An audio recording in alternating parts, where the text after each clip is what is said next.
Bro, saya itu sering sekali meninggalkan sholat. Tujuan hidup saya itu cuma satu loh. Kerja, dapat gaji, dapat uang, jadi orang kaya. Nah, di bulan September tahun 2024, saya itu punya gaji 5 juta per bulan loh. Dengar ya, ini bukan sombong, tapi ini pelajaran buat kalian. Saya punya gaji 5 juta per bulan itu tidak merasa cukup. Padahal dulu pengen banget. Punya gaji 5 juta per bulan itu pengen banget, bro. Tapi setelah saya mendapatkan itu semua, saya tidak merasa cukup. Wah, kayaknya kalau punya gaji 10 juta per bulan, hidup gua aman nih. Ya, itulah permainan dunia. Nah, di bulan Oktober, alhamdulillah gaji saya itu naik jadi 10 juta per bulan, hampir 11 juta lah per bulan. Tapi anehnya, hidup gua tetap miskin, bro. Ya, hidup gua itu merasa nggak cukup. Lah, ini udah punya gaji hampir 11 juta, tapi kok hidup gini-gini aja ya? Stres, pusing, depresi, merasa tidak bahagia, bro. Wah, kayaknya nih kalau gua punya gaji 20 juta, wah hidup gua aman nih. Semua cicilan beres dong, punya gaji 20 juta. Nah, di bulan Desember, gua punya gaji 22 juta per bulan. Ya, tapi anehnya, saya tidak merasa cukup. Pusing, stres, depresi, bahkan hati gelisah. Kenapa? Karena dulu saya itu sering meninggalkan sholat. Gua masih ada tuh pikiran, lah 20 juta nggak cukup nih, wah 30 juta deh. Nah, pada bulan Februari tahun 2025 tahun ini, gua punya gaji 31 juta per bulan. Tapi anehnya, saya tidak merasa cukup, bro. Uang itu habis dalam 2 bulan. Februari, Maret, Lebaran, habis, bro. Bagi-bagi THR, lah kok ini uang habis lagi sih, aneh. Gua tetap miskin. Gua itu pernah mendengar ceramah dari almarhum Abu Uci, ya. Kalau dalam bahasa Sundanya itu seperti ini. Sebenar-benar nak maneh, sekaya-kaya nak maneh, lamun maneh tetap ninggalkeun salat, nu aya hidup maneh teh menderita.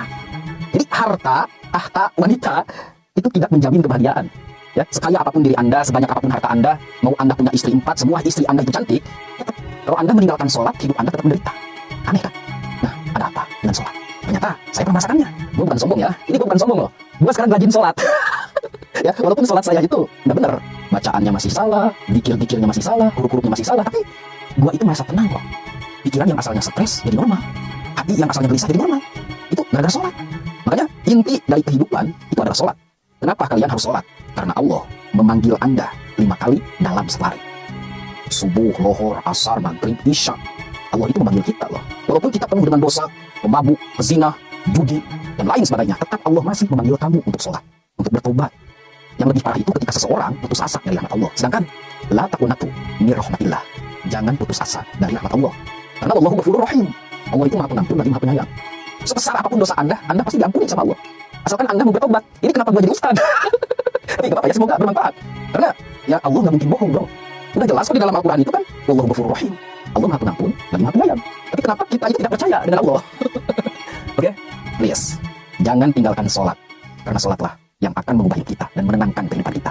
Percaya deh, sebanyak apapun harta yang Anda miliki, kalau Anda nggak sholat, tetap hidup Anda itu akan menderita.